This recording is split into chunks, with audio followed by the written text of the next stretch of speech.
There is a fresh push this morning for sugary drinks to be taxed as new research reveals support for the charge is growing.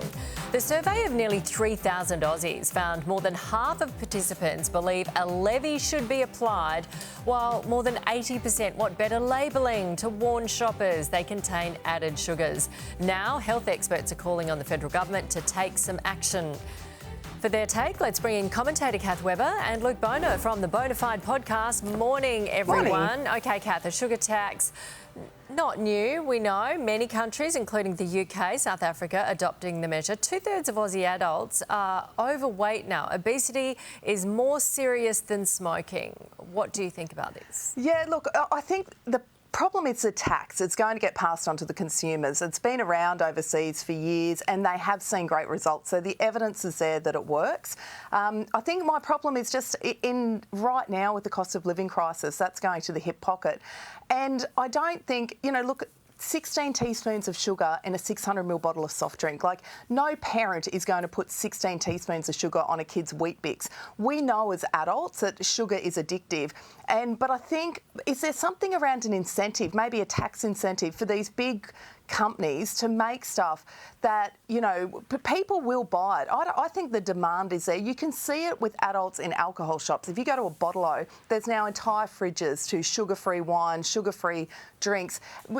With kids, it's tougher because you go into a supermarket, it's too hard for the little companies that are making this stuff with no nasties in it. It's a bit different for parents when you're looking at artificial sweeteners. As an adult, you might choose to do it.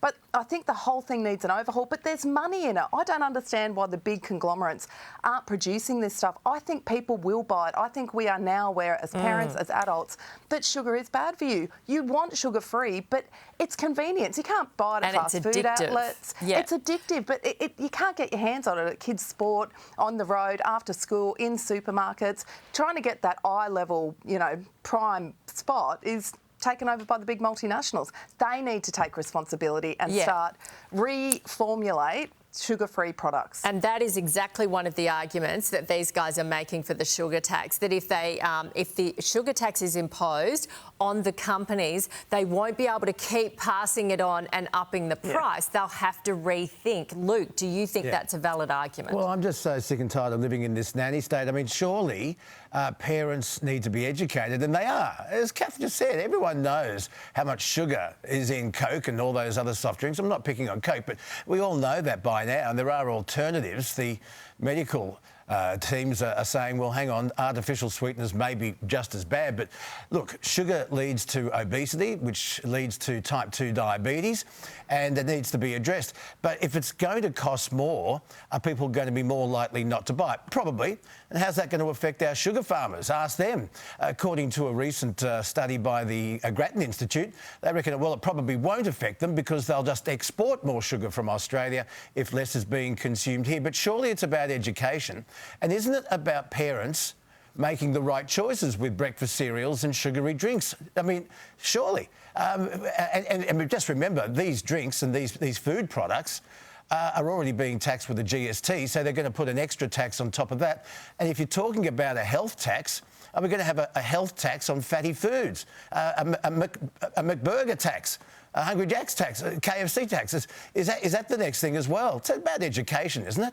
Well, yeah, but it hasn't worked so far because we are, our obesity is such a major problem in this country, and will the producers of these sort of sugary products rethink and think, well, I can't charge this for my product?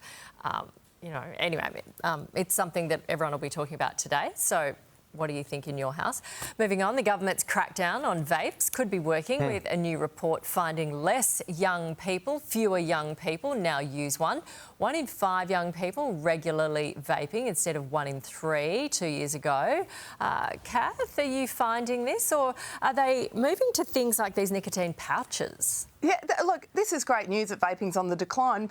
But what's taking its place? So now there's the pouches, which, influencers are saying is new. It's not, the concept isn't new. Snuff, snorts, chewing tobacco, it's been around for years and years and years. I think what the lesson out of this is we as a government and as a country need to get on these. Vaping was around for 10 years with the kids talking about it. None of us knew what they were talking about. You know, great stopping smoking cessation device for adults. But what adult was trying to give up a grape cigarette or a candy flavoured cigarette, the same's now happening with these pouches or Zins or whatever the company is or label that you're choosing.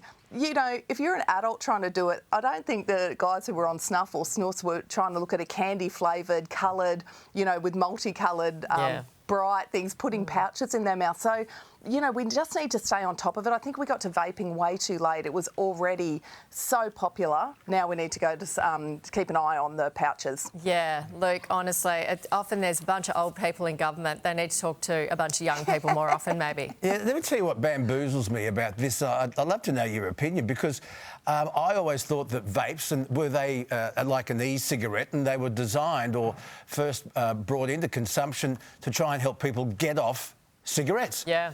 And here's a quick example. My daughter had her engagement party at our place last year, and so we had 40 guests, all around 28 to 31, and every single one of them was vaping. And so me being the inquisitive person I am, I said, "Are you vaping to get off cigarettes?" And none of them said yes. They all said no. They would have laughed at We you. went straight to vapes. Yes. They weren't vaping to get off the durries. Yeah. They went straight to vapes. And you're right, cherry, pineapple, raspberry flavoured vapes.